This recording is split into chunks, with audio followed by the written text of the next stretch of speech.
The first thing I remembered was the snow. Not the crash, not the hospital, not Julian's face above me when I opened my eyes. The snow, the specific quality of it, pressing against the car windows, the world outside turning white and then darker white, and then the particular dark that arrives when something has gone wrong and the body understands before the mind does. My name is Natalie Hale. I'm 27 years old. I woke up in a mountain house in Aspen, Colorado, and my husband was sitting beside the bed, holding my hand, telling me everything was going to be fine. He was so careful with me, so gentle, the kind of careful and gentle that a person is when they love someone completely, or when they need that person to believe they do. For the first 4 days, I could not tell the difference. By the 5th day, I was starting to do so. By the 7th, I remembered, and the remembering was worse than not knowing. My name is Natalie Hale. I'm 27 years old. I grew up in Denver, the specific flatland Denver of wide streets and the Front Range visible on clear days, always there in the West, the specific promise of somewhere higher. I moved to Aspen 3 years ago. Not for the ski culture, though I ski, the way everyone in Colorado skis eventually, the specific competence of someone who learned because the mountain was there, and not skiing seems like an argument against the place itself. I moved for the job. I'm an event coordinator, the specific, demanding, glamorous, unglamorous work of making things happen for people who can afford to have things happen beautifully. In Aspen, the people who can afford this can afford it extravagantly. I'm very good at my job. I met Julian Hale at an event I was coordinating, a private dinner at a client's estate in the Roaring Fork Valley, the kind of event where the guest list is small and the wine list is not. He was 34. He ran a boutique investment firm based in Denver with a satellite office in Aspen. He was, I'll be honest about what I saw at 24, exactly the kind of man that 24-year-old Natalie would have found compelling, confident without performing it, attentive in the specific way of someone who has learned that real attention is rarer and more valuable than the performed kind, handsome in the way that doesn't announce itself immediately but accumulates. We were married 18 months later. I was 26, he was 35. We lived in the mountain house, a 4-bedroom property on the edge of a ridge, the kind of house that the word house undersells, with floor-to-ceiling windows that looked out over the Elk Mountains and a deck that in summer felt like standing on the edge of something much larger than yourself. For the first year, I loved that house. The second year, the year of the accident, was when things had started to feel different in ways I was still trying to name when the car went off the road. I need to tell you about the gap in my memory, not the medical details. Those are available in the discharge papers that I eventually read, the specific clinical language of a brain that had been concussed and had responded by protecting itself from the acute distress by simply not retaining the hours immediately before impact. Retrograde amnesia. Temporary, the doctors said, typically resolves as the brain heals. The memories may return gradually, in fragments, triggered by sensory details, a smell, a sound, a texture, rather than by deliberate effort. Do not try to force them. Let them come when they come. Julian had been there for every conversation with the medical team. He had asked good questions. He had nodded at the right moments. He had held my hand during the explanations and looked at me with this specific expression of a husband who was frightened for his wife and relieved that the outcome had not been worse. I had looked at that expression and felt something I could not name for several days. Not comfort, something else. Something that did not resolve into a feeling I recognized until the 5th day in the house, when I found the earring. The house on the mountain. I need you to understand the specific quality of it, because the house is where almost all of this happened, and the house has a quality that matters. It is beautiful. That is not a neutral fact. It is beautiful in the specific way of spaces that have been designed by someone with resources and taste, where every material decision was right, where the proportions are correct, where the light comes in at angles that are almost architectural. Floor-to-ceiling windows, the Elk Mountains, the deck, the stone fireplace in the main living room that I'd spent the first weeks of our marriage learning to build fires in correctly, because Julian had said, "I've never been able to get it right," and I had decided that this was something I would learn. I had learned it. I was good at it. And now I was lying in the bedroom of that house with a bandaged head and a gap in my memory where the last several hours before the accident should have been. And Julian was bringing me tea and soup and sitting at the edge of the bed telling me about our life in the specific, careful way of someone reconstructing a narrative for a person who cannot verify it. On the 4th day, I could walk around the house. On the 5th day, I found the earring. It was in the bathroom, the guest bathroom, the one down the hall from our bedroom, the one that guests used when we had them, which was fairly often because Julian liked to entertain, and the house was the kind of house that people wanted to be in. I had gone in for a glass of water. The bathroom glass was on the vanity. I filled it. I looked in the mirror. The bruise along my left temple, the bandaging, mostly removed by now, leaving a specific rawness. My face, which looked like someone had returned it to me slightly wrong. The same features, arranged with a quality of fragility I was not accustomed to. I looked down. On the edge of the vanity, between the soap dish and the wall, in the specific invisible geography of a surface that gets cleaned but not examined, a small gold earring, a hoop, thin, delicate, not mine.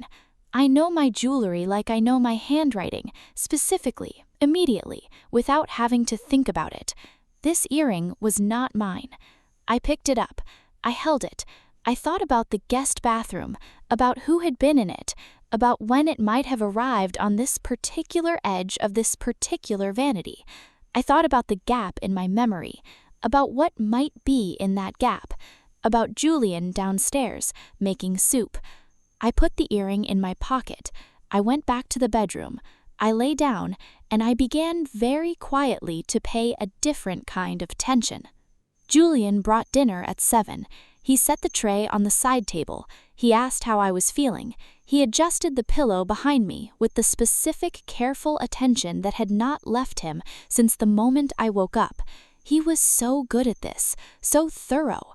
I watched him arrange the tray and thought about thoroughness, about a man who is thorough in his care, and about what a thorough man might also be thorough about in other contexts.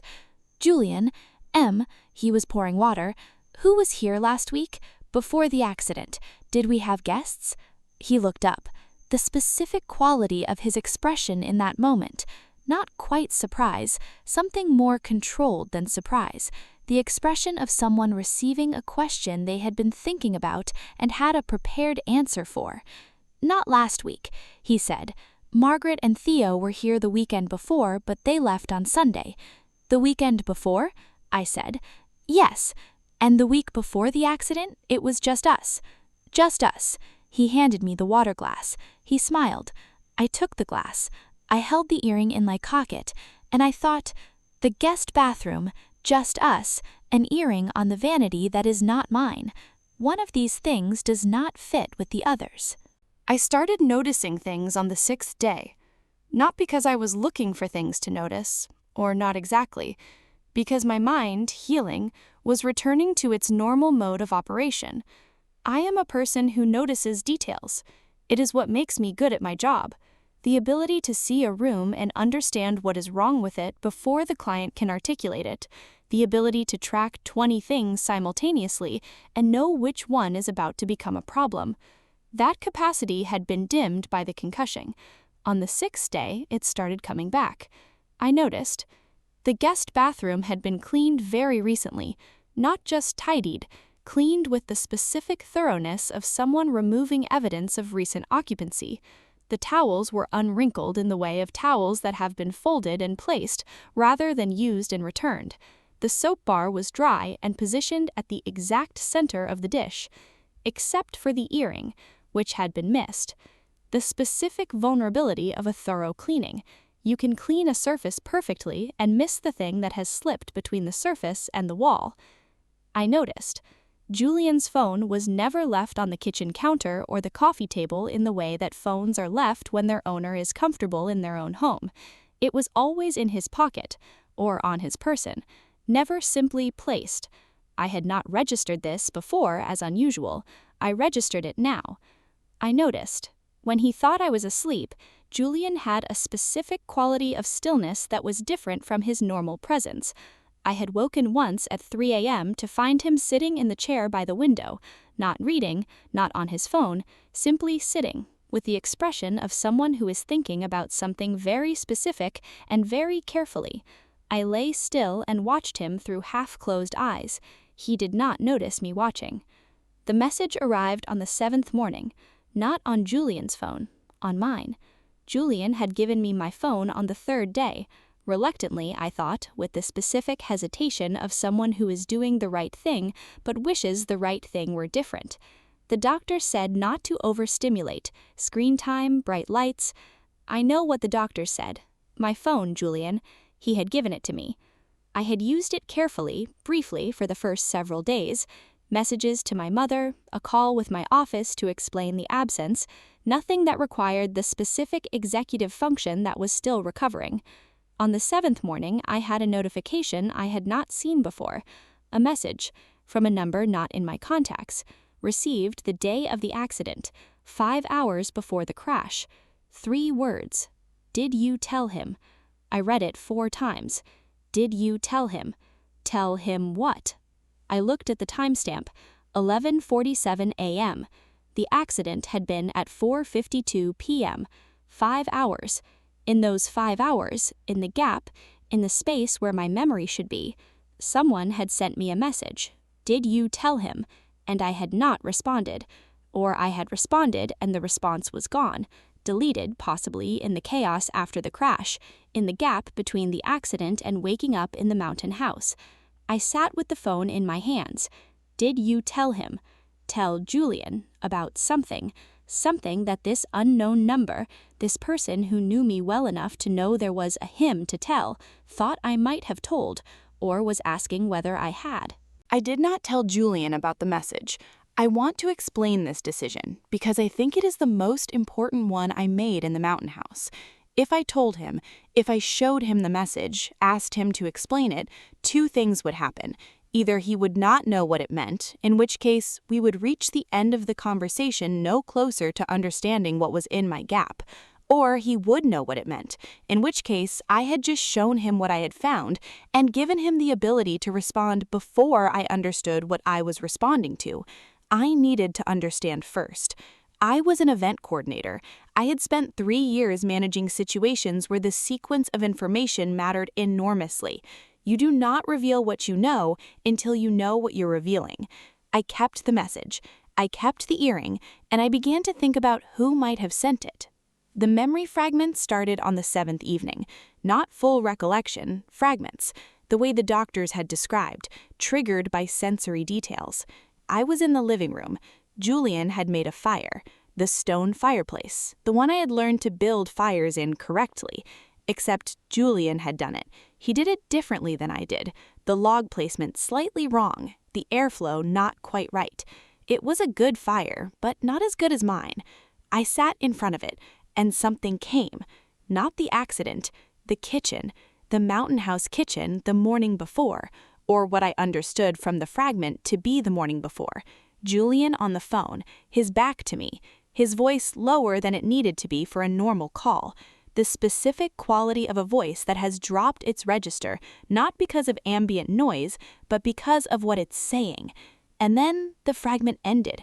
Just the kitchen, just his back, just the voice too low. I sat in front of the fire. I breathed. I waited to see if anything else came.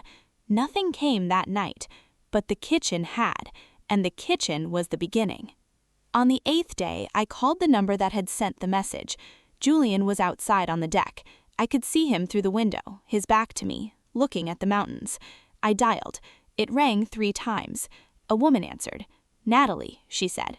Not "hello," my name, as if she had been waiting for this call, as if she had known I would call eventually when I was ready. "Yes," I said. "How are you?" she said. I didn't know whether to call. I wasn't sure what Julian had told you. I wasn't sure what you remembered. I looked at Julian on the deck. "I'm remembering more," I said carefully. "Can you tell me your name?" A pause. "You don't remember me," she said. Not a question. "I have gaps," I said, "from before the accident. The doctors say they'll come back, but I need you to help me fill some of them." A longer pause.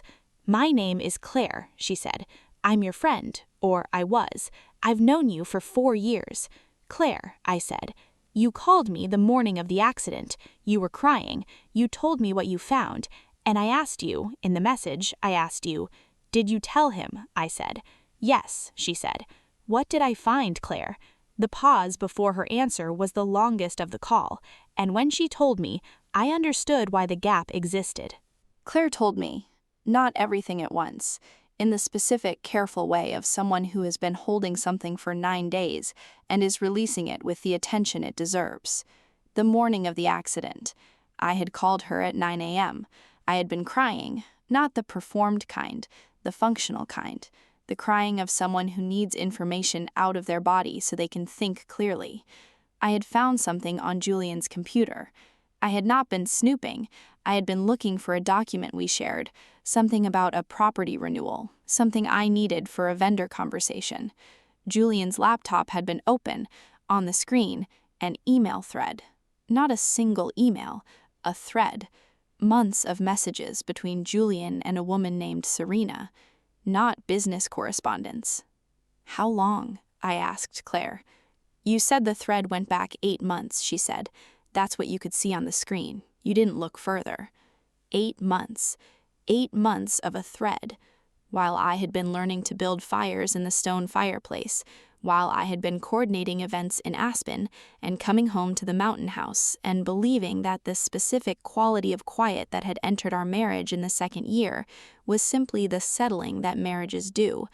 Not quiet, not settling, a gap, a parallel life built carefully in the 8 months before the accident. "What did I do?" I asked Claire. "After I found it." "You closed the laptop," she said. "You called me. We were on the phone for 40 minutes. We talked about what to do, whether to confront him, whether to leave, whether to wait and understand the full picture before anything. And then? You said Julian had just texted you. He was coming home early, some meeting canceled. He'd be home by 2. I thought about the timeline. The call at 9, Julian texting, home by 2. The accident at 4:52. I confronted him. I said, "Not a question." "You didn't tell me you were going to," she said. "You said you needed to think." We hung up around 9:40, and then I sent the message, "Did you tell him?" around 11:47. You didn't respond. And then at 6 p.m., your husband called me. "Julian called you," I said. "To tell me about the accident," she said. "He said you'd been in a crash, that you were stable, that you didn't remember the day. He sounded..." She stopped.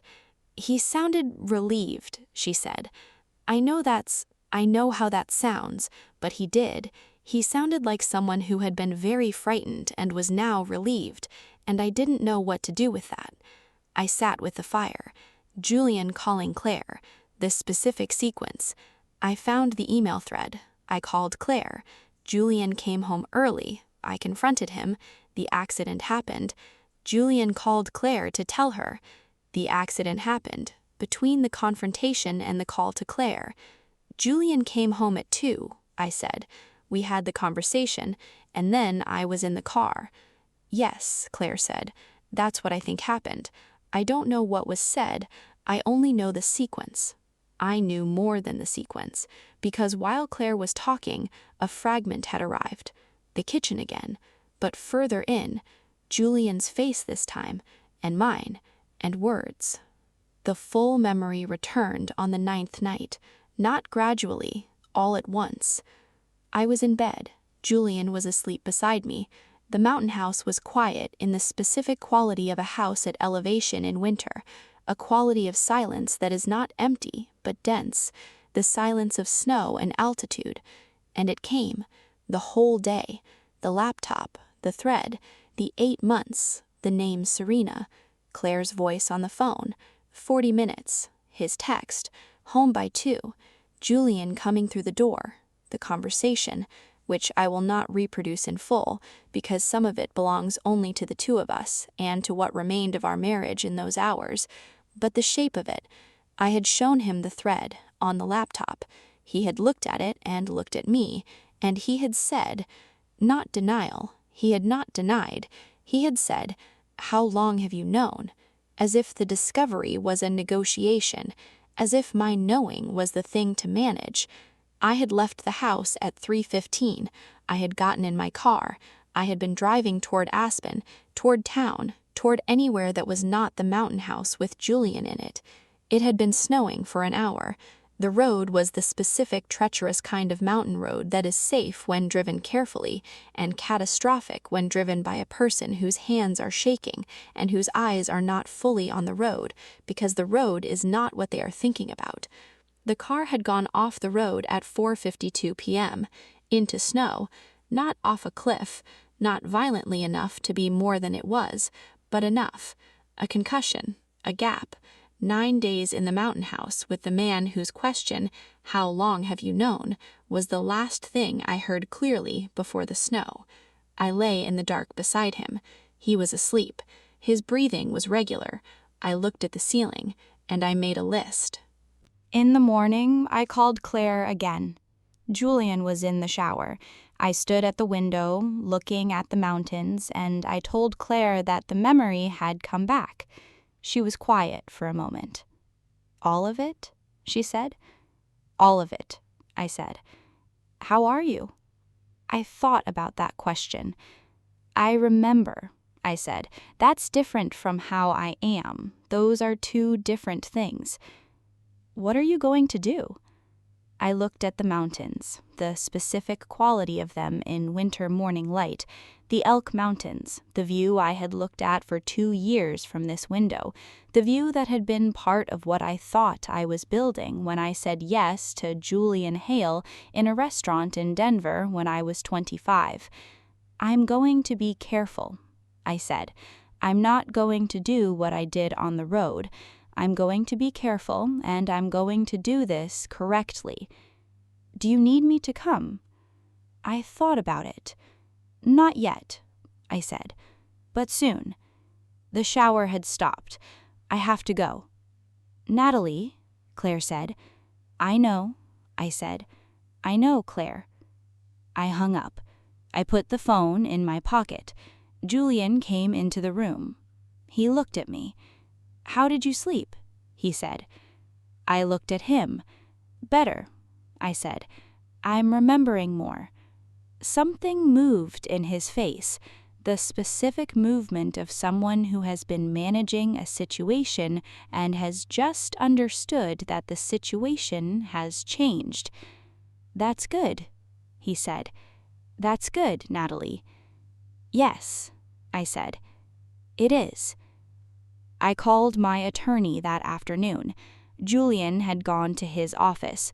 The first time he had left the house since the accident, an errand he had been postponing and could no longer. I had been patient. I had been careful. I had spent 9 days in a mountain house with a man who was either my devoted husband or someone who had spent 8 months building a life alongside me and called my best friend with something that sounded like relief when my car went off the road.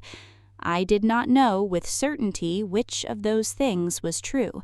I knew what I had read on the laptop. I knew what Claire had told me. I knew the sequence. I knew, "How long have you known?" I knew enough. My attorney's name was Rebecca Park.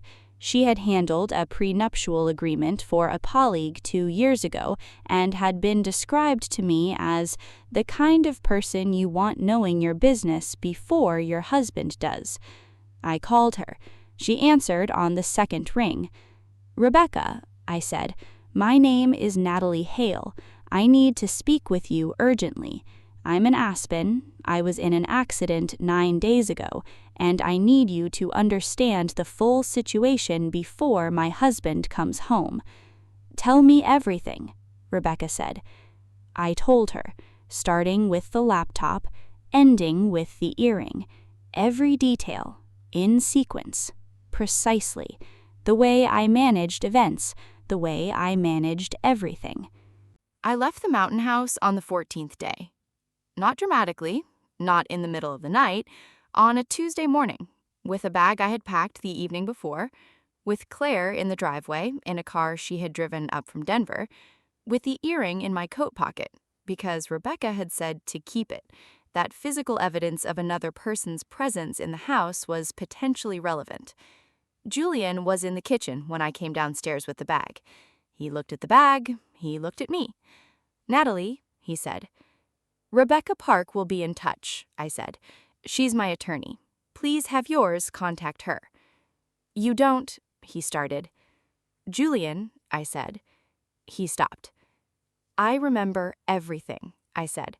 The laptop, the thread, 8 months, Serena, the conversation, everything you said. I remember all of it. He was very still. I also know that you called Claire the evening of the accident and that you told her I didn't remember the day and that you sounded relieved. The kitchen was very quiet. I was relieved you were alive, he said. I looked at him. I know, I said.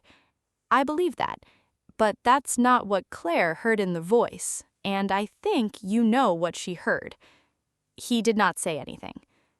Take care of yourself, Julian, I said. I picked up my bag. I walked to the door. I walked to Claire's car. I got in. She pulled out of the driveway. I looked at the mountain house through the passenger window as we drove away. The floor-to-ceiling windows, the stone fireplace visible through the glass, the specific beautiful quality of a house that had been designed by someone with resources and taste. I looked at it until we turned the corner, and it was gone. The divorce took 7 months. I will give you the shape rather than every procedural step, because the procedural steps are exhausting, and the shape is what matters. Julian did not contest the discovery. He could not. The email thread existed. The earring existed. Claire's account of the day of the accident, the sequence, the timeline. How long have you known? All of it. In Claire's voice, on my phone, from the 8th day. Rebecca had listened to it once. She had said, "Keep this safe." I had. The mountain house was sold as part of the divorce settlement. Not to Julian, not to me. Neither of us wanted it. Or, I should be more precise, I didn't want it in the way that you don't want something that was one thing and has become another. It was a beautiful house. It remained a beautiful house. What it was no longer was mine in any sense that felt true. The money from the sale was divided according to what Rebecca and Julian's attorney worked out over 7 months. I will not tell you the specific amount. What I will tell you is that it was fair. Not generous, not punitive. Fair, in the specific legal sense of a correct accounting of what 2 people had built together and what each of them was owed when it ended. I found an apartment in Denver. Not Aspen. Denver. Back to where I had started, before the investment firm and the dinner party, and the specific compelling quality of a 34-year-old man who had learned that real attention was rarer than the performed kind. The Denver apartment has large windows. Not floor to ceiling, but large enough. The mountains are visible on clear days, always there in the west. I look at them sometimes and think about the house on the ridge, and then I make coffee and go to work. My mother asked me once, several months after the divorce, in the specific timing of a mother who has been waiting until her daughter was ready to hear a question rather than deflect it.